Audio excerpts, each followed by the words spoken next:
Welcome back, cavern comrades. Last time we saw each other, I introduced you to the tale of one inspiring dwarf, Dodok, our resolute leader, who set out to found a new surface fort, in a terrifying new land, where the sky itself rains toxic mud. Our little heroes faced some hardships, but in the end they endured, securing themselves in this place, and spreading the tale of SlingLure. Since then, work on our humble fortress continues smoothly.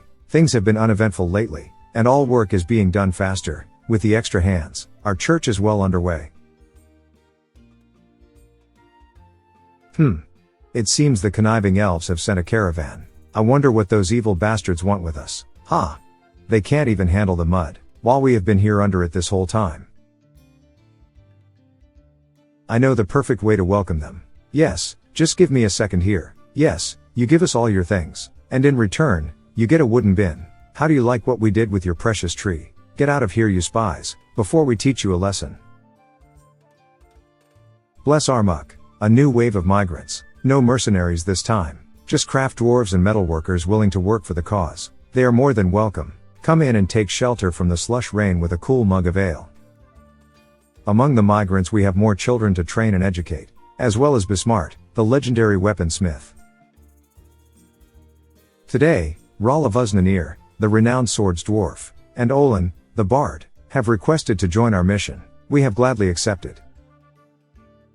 Datan, a mercenary and metal crafter, who joined us on the second migrant wave, has been found dead. We are not sure what happened. He was down in the quarry at night, alone, and this morning his body was found. There was no sight or sound of a struggle. Whatever got him did so quietly and quickly. This isn't good. One more funeral to plan. Poor Datan. The grief and hardships are taking their toll on the dwarves. Manam, one of our founders and our manager, seems to have been taken by a strange obsession, claiming a craft dwarf's workshop for himself. He worked furiously, day and night.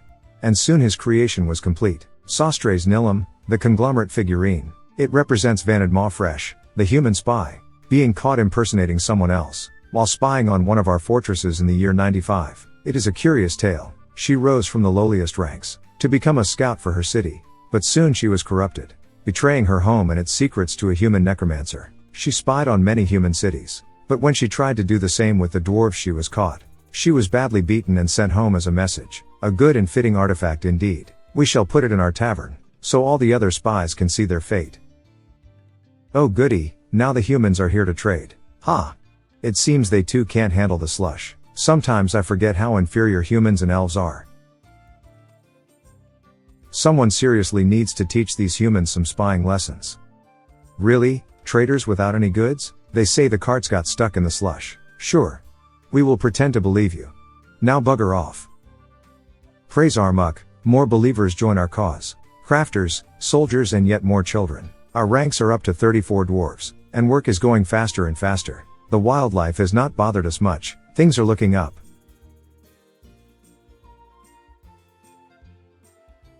It seems I spoke too soon. We immediately sounded the alarms, bringing everyone inside. There is nothing I fear like the night, and one of its children approaches us. A large chinchilla, twisted into humanoid form. I have heard of the horrors that befall those bitten by such cursed ones. Our soldiers, led by Xanog the founder and Domus the harpy slayer, gathered behind our doors, ready to rush the beast as it comes in. Maybe the dogs gathered outside will distract it, while we rush in for the kill.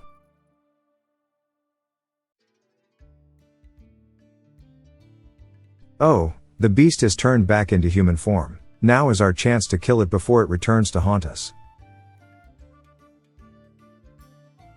The monster eluded us this time. We have to keep our guard up. We have grown too lax in our security here. It's time to divert more focus into defenses. We need to work faster on those defenses. It seems a cruel goblin snatcher has run off with one of our children. We heard the screams in the distance but don't know where they are. The children often roam the forest bringing back supplies. And another one. How dare they steal our children to be indoctrinated? We do the indoctrination around here, but we will have our revenge.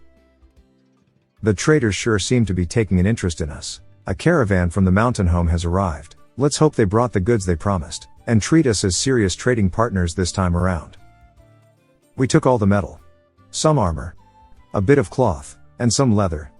Now that was a good trade. I can still hear Udib and Bismar. Our metalworkers, cheering and hugging each other. We finally have some good metal to work with. We'll craft some fine steel battle axes and iron helmets, and our soldiers will start looking more presentable. There truly is nothing like great misery to inspire our dwarves. Zulbin, a new squad recruit, who joined us on the second migrant wave, has become overwhelmed by the need to complete a master craft. She has kicked everyone out of the jeweler's workshop. She went down into the mines, getting a bit lost, but eventually made off with some jewels. I am excited to see what she makes. And there we have it, Litzazis. A shazar, a type of organ, with a keyboard and pipes, made entirely out of rock crystal gems. Its intricacy is on full display by its transparency. It truly is a work of art. It shall go to our tavern, of course. I really can't wait to hear it played. On its cover, it portrays the ascension of Meebzuth's Sungshield to the position of our queen, in the year 1. She did not accomplish much in her life beyond that. Simply enjoy the luxuries of royalty. A true blemish on our civilization. A cowardly king and a useless queen. That is why our mission is so important. If we don't do it, no one will. It was good of Zulbin to remind us. Armuk must be pleased with our progress, for he blesses us once again with new migrants, all of them very skilled in one craft or another. The new migrants have allowed us to finally get our clothes and leather industries running. Soon everyone will have a fancy new robe and hood. Today I could not help but notice Nil. He has been with us almost from the start. I watched him grow from a toddler to a young dwarf, but he got injured fighting some agitated animals. It was more than a year ago, and ever since he spends all his time crawling along the tavern. Since he cannot walk or grasp things, the stories and songs are all he has left. Poor little fellow. We have managed to get our hands on some silver, from melting all our ill-gotten gains. With it, a statue was commissioned by Dodok, our leader. From Udib, a fellow founding member, he made a splendid statue, depicting Ilril and Cosmoril, visiting our fortress. Ilril was a bard, who apprenticed under the elves, before becoming an author. In her research she uncovered an ancient god, Amast, associated with chaos, war and valor. A fitting god indeed. None here worship Amast, but who knows? With this statue to inspire us, we might gain the favor of another minor god. It shall be placed in our church, once it is done. Meanwhile, we have completed 3 new bedrooms, right next to the forges, for our 3 blacksmiths. The largest one is appointed to Udib, of course, while our dwarves are slowly arming and armoring themselves. But I haven't told you the biggest news yet. Our church is finally done, engraved from top to bottom, with gem walls and pillars at the entrance. Our silver statue of Amrast is here on the side, and down here we have 2 altars, one for Armuk of course, and the other for Nair, the goddess of rain. Surely she can stop this rain of toxic slush. The Cathedral of Drinking, they named it. Could not have thought of a better name myself.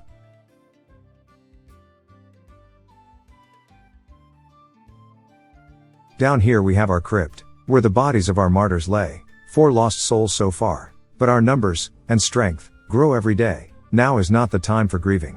The cathedral shall be inaugurated, and all shall praise Armuk. It seems the Snatchers are back. But this time we saw them coming, and we charged right at them. Revenge will be taken. Take that, you bastards. We caught 1, but 2 still escaped. We will have to do better next time. Blood must be paid in blood. Times are good. Our work continues. The workshop area is now all properly engraved and roofed over. Our tavern is full of interesting characters as always. Singing, playing music, dancing and telling stories. And praising Armuk of course. Oh great. Those guys again. Here come the elves, pretending to be merchants. It seems they did not get the message last time. They do carry something we want, a caged cougar. But I do see a solution that takes care of both problems. Oh elves, do not worry. The soldiers are here just for your protection. Yes, nothing more. Or so they said, until Xanig gave the signal. Then in a blink all the elves were dead. And what little useful goods they carried are ours. Let's hope they don't forget their lesson this time.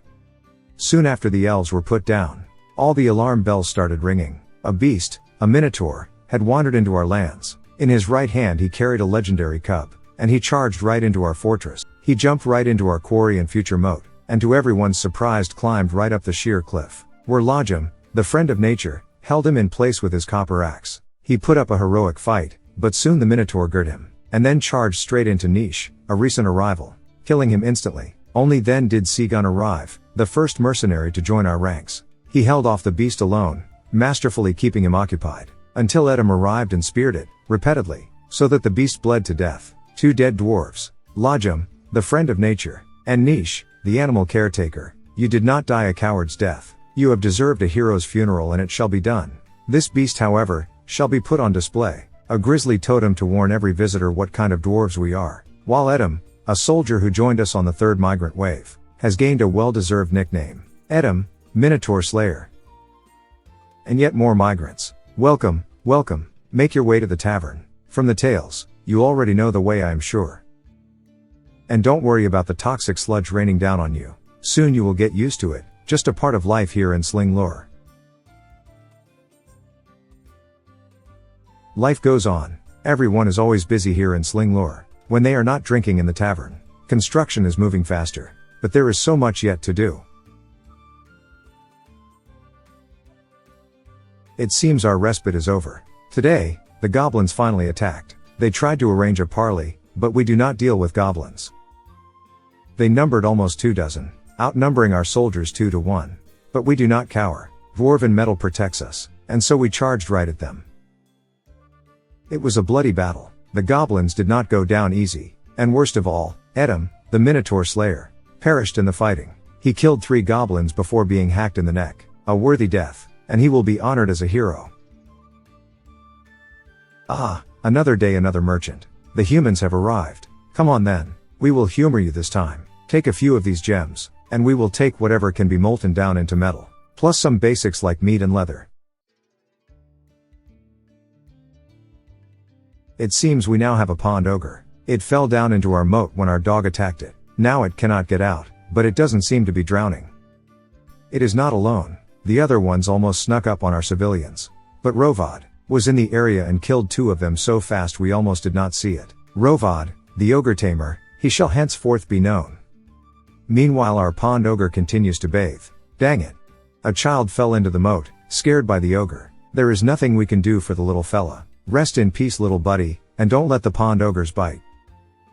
But there is also good news. We have grown so much since the beginning. We now number 58 good dwarves, and that is why it was decided we needed an official mayor. Dodok, our leader, was appointed unanimously, of course. He is the reason we are here, the one who set us on this mission, and we have survived. But now we start to thrive. Well, it seems our pond ogre escaped. He attacked another child, Nish. The paraplegic kid finally left the tavern and this happens. Come on, little buddy, just crawl away. He's down. He is in a better tavern now. And only then did the military dwarves arrive. This one ogre put up more of a fight than all the others combined, but it was soon overwhelmed. And yet more migrants arrive, boosting our numbers up to 69. More ogres assail us, but Rovad, the ogre tamer, was on duty, ready to engage one in single combat, while the others are put down in quick succession.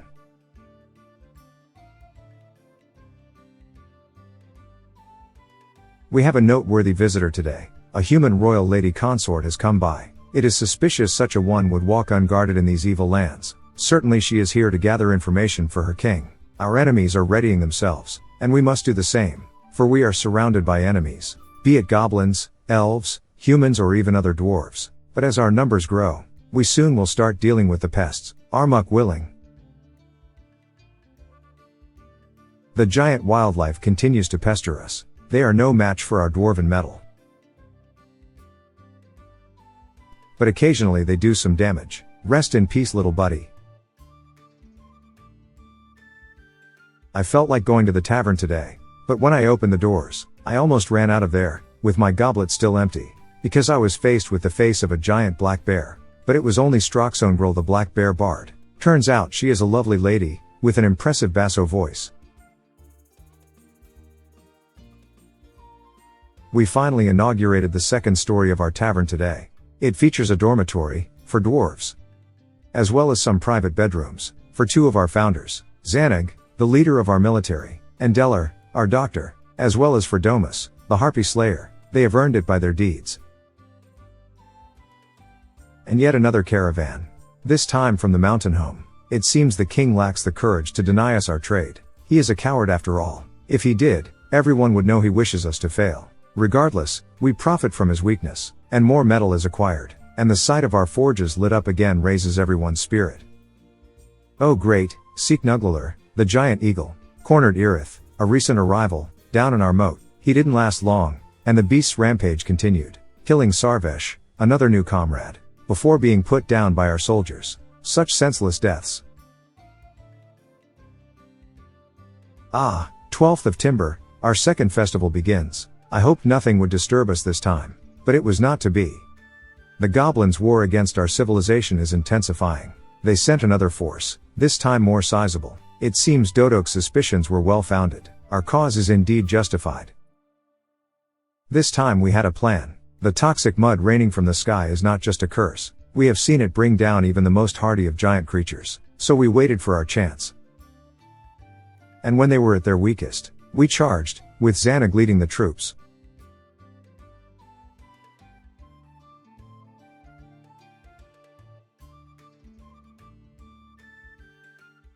It was looking like a great victory for our cause, but soon after our happiness turned to ash. Edom, the minotaur slayer, perished from his wounds. In a true berserker trance, he slew 8 goblins, but he suffered a wound that caught an artery, a great loss for dwarven kind. He too shall get a hero's funeral, and more. We shall build a mural, depicting his life and his death, to be placed in our grandest construction yet. It will take time, but this way he will be remembered forever. But if something good did come out of it, we now have plenty of iron to work with. Some more exciting news. Melbel Diamond Lessons, who joined our cause about a year ago, has become a baroness, inheriting the title from her father. She is a loyal follower of our cause, and has decided to remain here, promising use her position to further our mission. Dodok accepted her fealty. She will be honored, when we can, but all must bow before our mighty leader. Meanwhile, all that goblinite has been put to good use. Our soldiers are actually looking presentable now. Those elves really are playing with fire, coming into our land, telling us what to do. Take a hike, Pointy, before we decorate our halls with your ears. And then they have the gall to send another caravan? Sure, come in, right this way, through the secret entrance. I see you already are familiar with it. Yes, just wait there a second.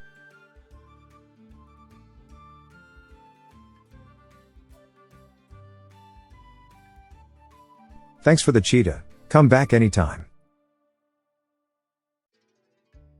Work on our gigantic moat is almost done. Now we wait for it to fill up, should take a while.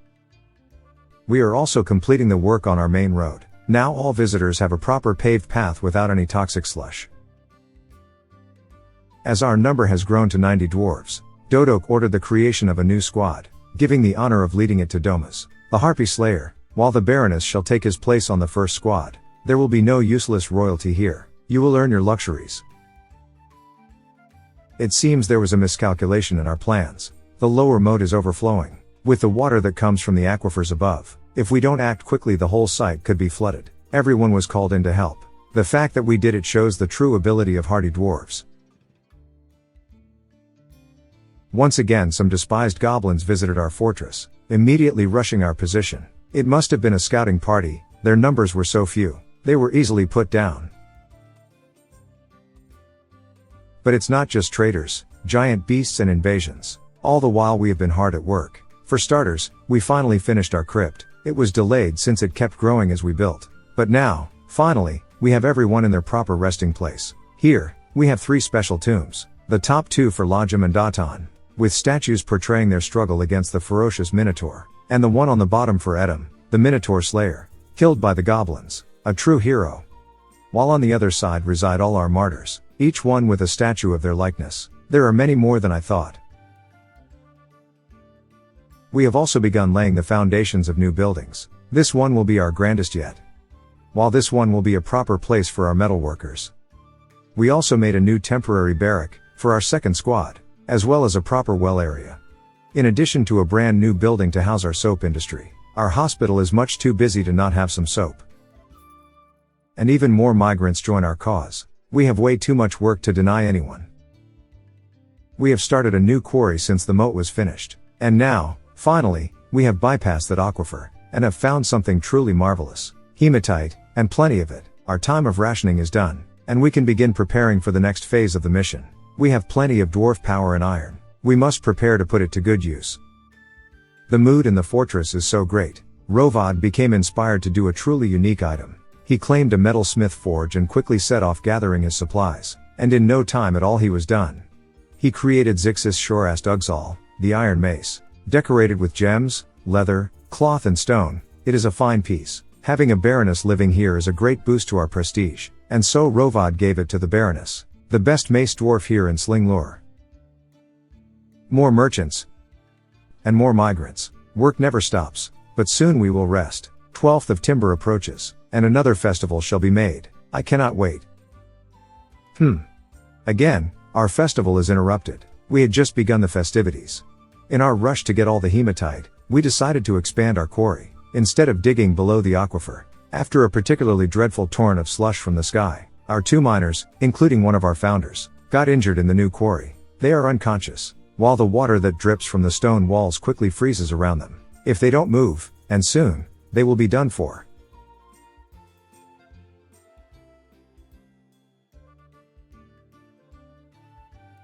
Thank our muck, everyone is safe. Now we can get back to our goblets, and celebrate another year we will have survived in this evil place. This tavern is getting a bit crowded. So many visitors and dwarfs. We need a new, grander one. One more thing on the list. Everything was going swell. Music was playing, bards were singing, poets were reciting, stories were shared, and goblets were drained. And then our festival got interrupted again. In the worst possible way. It seems Domus, the Harpy Slayer, has moved on to a better tavern. No one knows what happened. He was there in the tavern, happy as can be, then he just fell dead. The doctor thinks he probably had too much to drink. A death every dwarf can dream of. That's just great. It seems we really can't have one festival without an issue. More goblins, in even greater numbers this time. Barely a day since Domus died, very suspicious. Could it be poison? It must be, a spy in our tavern, taking out one of our greatest warriors before the invasion. But we have a surprise for them. In addition to the toxic mud, of course.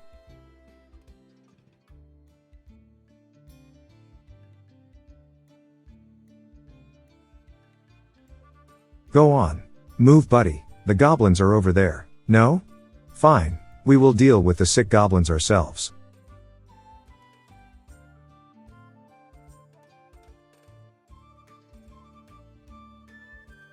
Now that's how you mop up some goblins. See, Mr. Ogre? That's how you do it. Shame it didn't work out between us. Real shame. While we cleaned up the goblins' mess, and rested our squads for the mission ahead, a new squad was appointed by Dodok, to be headed by Rovad, the ogre tamer. Congratulations, Rovad, we expect great things. He's back. The word chinchilla from my first journal. This time the alarms were sounded when he was still some distance away. But the night is still terrifying. We quickly mustered all our soldiers. This monstrosity must be put down quickly. Ha! He got sick with the toxic sludge. Now is our chance. And Rovad, the ogre tamer, adds another kill to his list. And what better way to celebrate the new year than sending out our first raid? We shall venture forth, and secure a place for dwarfdom. A new day begins here in SlingLure. And our true mission starts now. These last 2 years have been painful. So many dead dwarves, great legends among them. But we have also achieved much. The time of temporary structures has ended. We are now building the true vision of Dodok. It will take years, but by our muck we shall do it. We have endured, and now we shall prosper. The other races cannot be allowed to threaten dwarven kind, and we shall be the ones to teach them that lesson. I hope you enjoyed the tale so far. If you watched this far, please remember to like, subscribe, or tell me what you thought. I have been learning a lot on this adventure. My editing skills are slowly improving, as is my recording technique. So I went ahead and re-edited the first video as best as I could. Hopefully there will be many more improvements to come. See you on the next entry of SlingLure. Keep chugging that plump helmet wine. And until we meet again.